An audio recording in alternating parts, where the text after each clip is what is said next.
Jangan lupa like, komen, dan share YouTube TVRI Bengkulu dan nyalakan loncengnya ya.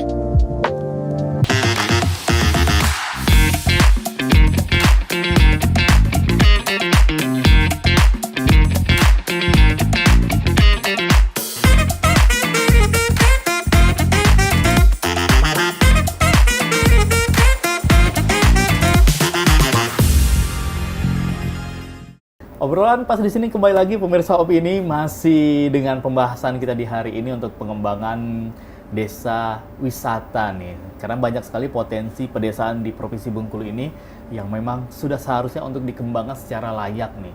Mulai dari gunung kita ada toh ya, terus juga sungai apalagi banyak, air terjun banyak, terus juga pantai. Wah, sepanjang daerah pesisir mulai dari Kaur, terus juga Kabupaten Bengkulu Selatan, Seluma, Kota Bengkulu, sampai ke Muko-Muko, semua kita punya pantai. Pulau pun kita juga ada loh, Pulau Enggano ada, Pulau Tikus juga ada. Kaya loh Bengkulu ini ya.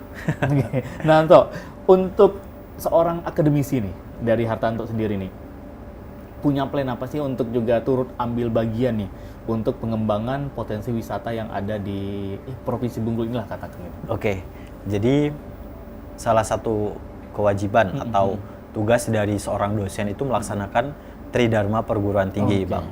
Gitu. Ada pengajaran, penelitian, pengabdian.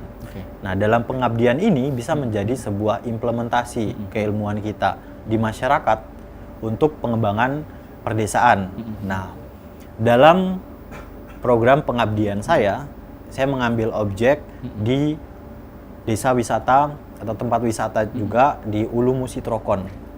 Abang pernah ke situ? Oke, pernah. Oke. Pada saat Lebaran saya pernah ke situ. Pernah ke situ. Jadi apa yang menjadi sebuah topik saya di sini, saya mengangkatnya mulai dari problem dulu nih, Bang. Saya sudah melakukan observasi di Ulu Musi Trokon ini. Yang menjadi kendala mereka adalah salah satunya minimnya kompetensi atau keterampilan dari sumber daya. Baik lagi ke SDM. Nah, jadi pada proses observasi itu saya juga mencari tahu apa saja problem-problem yang mereka hadapi.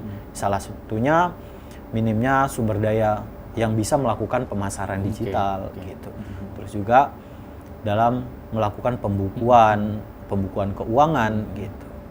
Nah, di sini saya mengambil permasalahan itu untuk kemudian saya jadikan sebuah program pengabdian kepada masyarakat. Di mana nantinya program pengabdian saya yaitu pendampingan pemasaran digital bagi destinasi wisata Ulu Musi Trokon. Nah, apa yang saya lakukan itu nantinya saya akan membuat sebuah website untuk dijadikan sebagai sarana atau saluran pemasaran. Selain website, saya juga akan memperkenalkan ke pengelola atau ke pengelola media itu ada namanya pemasaran digital berbasis email marketing. Email marketing. Ya, kenapa ini harus dikenalkan? Nah, saat ini Trokon itu sudah istilahnya sudah sering dijadikan sebagai tempat outbound, gitu. Terus tempat camping. Nah, potensi inilah yang nantinya akan kita tawarkan ke instansi-instansi pemerintah, instansi atau perusahaan swasta. Melalui apa? Melalui saluran email marketing. Jadi lebih terlihat profesional, gitu. Memang sudah proper sekali. Benar. Jadi di mana kita melakukan pendekatan yang langsung kita menghubungi perusahaan itu. Kita menawarkan di Trokon ini ada fasilitas seperti untuk family gathering, outbound, untuk camp. Sehingga di mana perusahaan yang sebelumnya mungkin bingung untuk melakukan family gathering bisa memilih Trokon untuk lokasi family gathering gitu, Bang. Jadi seperti itu ternyata ya. Wah, luar biasa sekali. Berarti dalam waktu dekat ini? Ya, dalam waktu dekat ini. Ada kemungkinan di bulan Juli akhir gitu. Nah, mudah-mudahan semuanya lancar dan nanti juga akan berdampak positif dan juga otomatis dari teman-teman di sana, karena kan di sana banyak ya kelompok-kelompok yang mengelolanya, mulai dari yang pertama terus kedua sampai yang paling atas di daerah Ulu Musi Trokon nih. Bisa jadi tempat sharing lah bersama dengan Tanto di situ nanti. dan bisa berjalan lebih efektif, sehingga bukan hanya objek wisatanya lebih bagus, tapi secara manajemen juga ya. Karena kalau dilihat dari pembukaan pun bisa dikatakan semuanya hampir masih pakai manual ya, masih pakai manual. buku. Nah, kalau hilang buku itu gimana nanti laporan keuangannya gitu ya.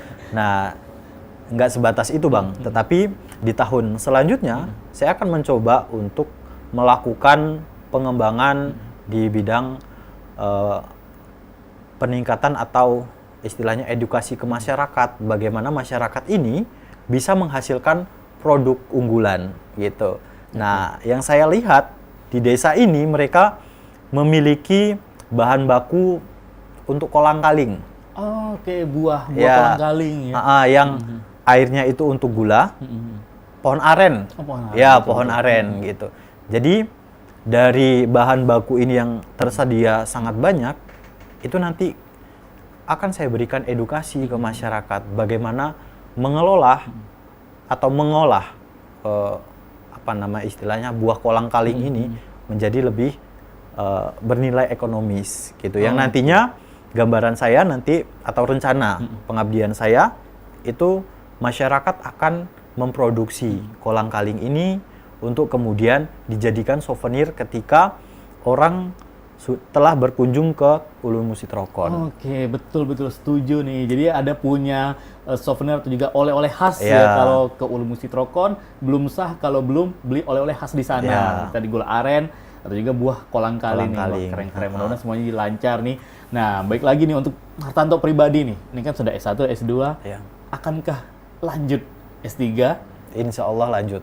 Udah ada plan berarti nih? Sudah. Jadi memang untuk lanjut ke S3 sudah saya persiapkan bahkan ketika saya statusnya CPNS Bang. Gitu. Jadi saya sudah ada plan insya Allah 2 tahun lagi. Dan mulai sekarang saya sudah menyicil untuk peningkatan kemampuan bahasa saya. Seperti itu. Nah, kira-kira nih dalam plannya ini akan juga tetap ke komunikasi berkaitan dengan budaya, pariwisata, atau secara yang berbeda lagi nih untuk di S3-nya? Tentunya tetap sejalur gitu. Sejalur. Fokusnya tetap ke komunikasi pariwisata dan juga nanti pengembangannya ke komunikasi pariwisata dan juga budaya seperti itu. Oke, luar biasa Bapak dosen satu ini masih muda, bersemangat sekali, yang jelasnya masih single untuk saat ini ya. Kita nggak tahu seminggu ke depan, 1 bulan ke depan, atau juga tahun depan nih. Hartanto, terima kasih banyak sudah ngobrol-ngobrol di Opini, dan sukses terus untuk pekerjaannya sebagai seorang dosen, dan juga sudah hadir di studio Opini pastinya, dan juga salam untuk semua teman-teman, Bapak Ibu dosen-dosen di ilmu komunikasi FISIP Unip ya. Oke, pemirsa Opini, terima kasih banyak yang sudah menyaksikan obrolan pas di sini di episode kali ini, dan jangan lupa tonton terus Opini hanya di TVRI Bengkulu. Dan akhirnya saya Iqbal Fatwa pamit undur diri dulu. Wassalamualaikum warahmatullahi wabarakatuh. Sampai jumpa.